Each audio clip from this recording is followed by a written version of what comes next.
The 2025 Ford Explorer. It's like your dad's SUV grew up, got a big tech upgrade, and finally learned how to dress. And while it was the king of big SUVs just a couple decades ago, there is now just a ton of competition from every manufacturer. So, does the 2025 Ford Explorer still have what it takes to compete with the competition? Let's find out.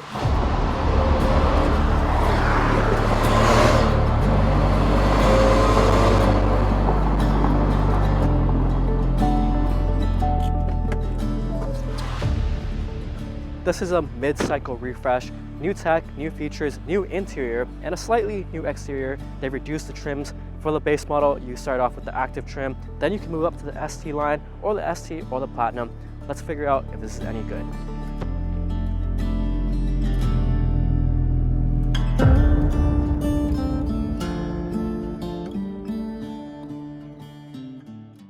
The color on the Explorer is Vapor Blue. You do get a new front fascia, different grille, slightly different headlights here. And then moving to the side, because we are on the ST line with the performance pack, you do get these 21-inch wheels pulled from the ST. They're really nice. I do like them a lot. Black exterior contents with that street performance package again.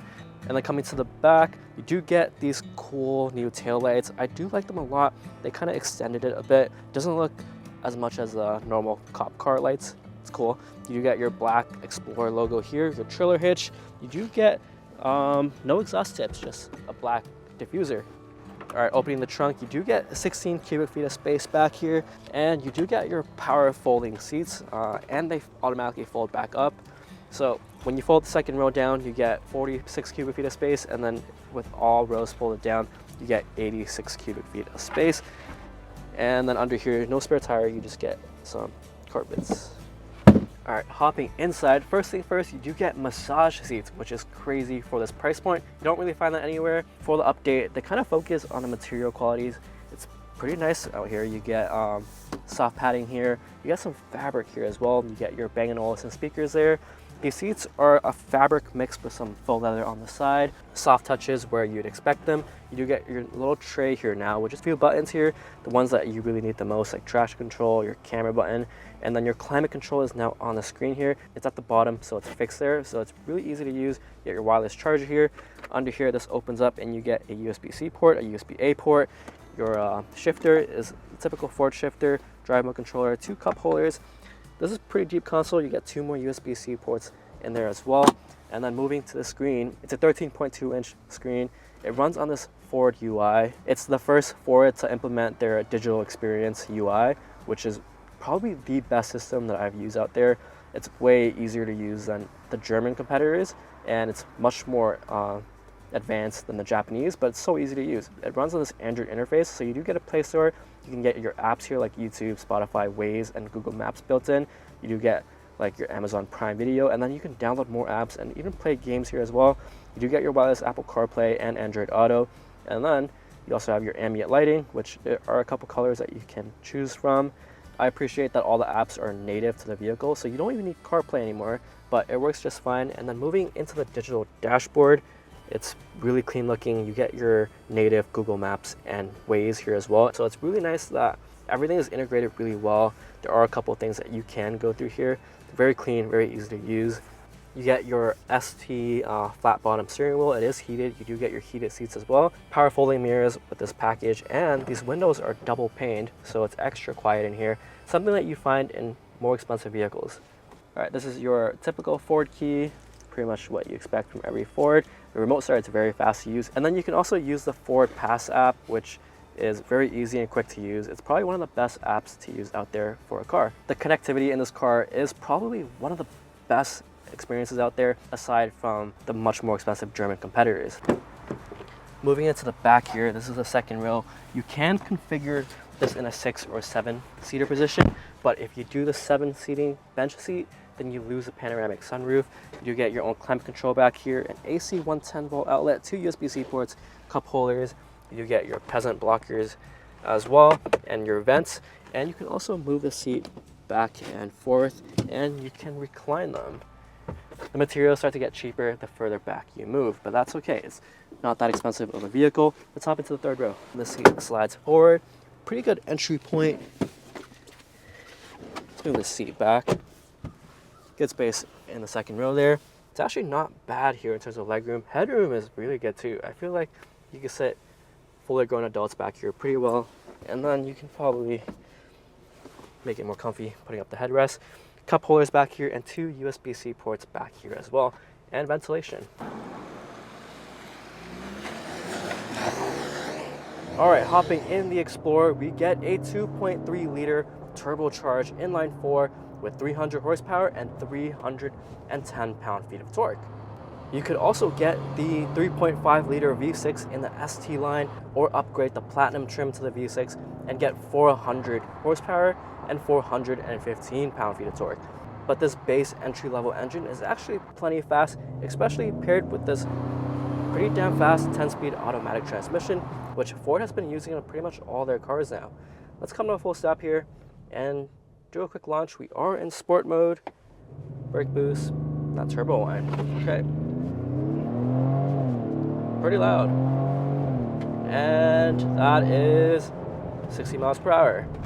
Pretty damn good for this vehicle. The engine didn't really get any upgrades. It's pretty much the same engine with the same generation. You do get a drive mode controller here. You get your tow mode, which you can tow 5,000 pounds in every single trim model. You get a sport mode, an eco, a normal, a slippery, and an off-road mode, which you do get a standard all-wheel drive in Canada, although it is an option in America for an extra $2,000. I would definitely take that option if you're getting the Explorer. Let's put it back in sport mode. Just send it up here.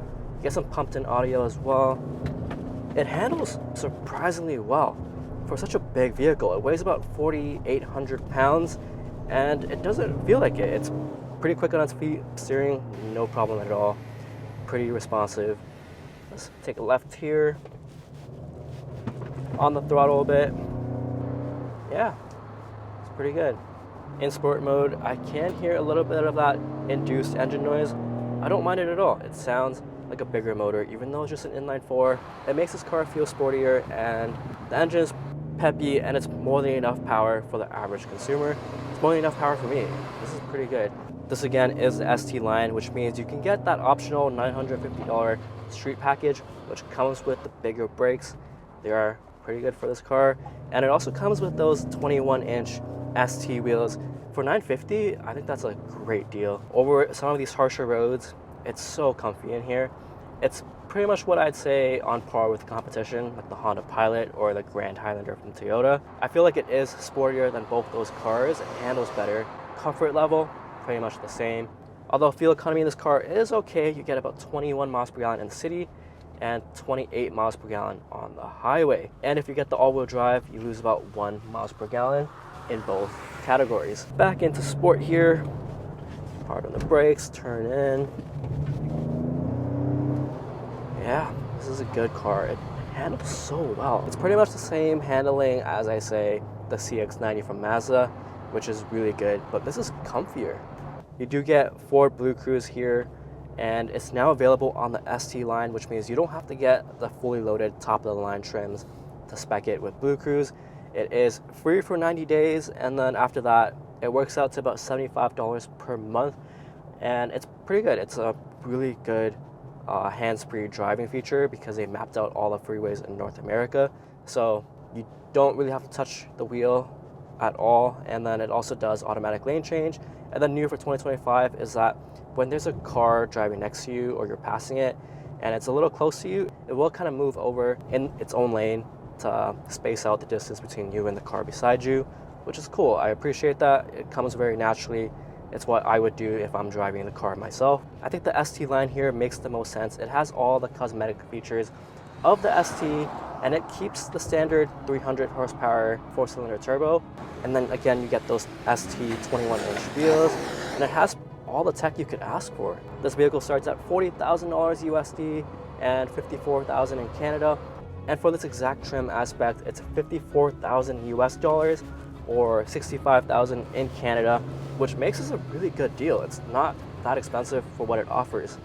At the end of the day, the 2025 Ford Explorer isn't about horsepower, tech, cargo space. Even though it does it all, It's about moments. It's the car that you take your kid to their first day of school in, the one you load up for spontaneous road trips, late night drives, quiet moments with the people you love. And while it's easy to get caught up in all the gadget and styling, what really matters is how this car fits into your life.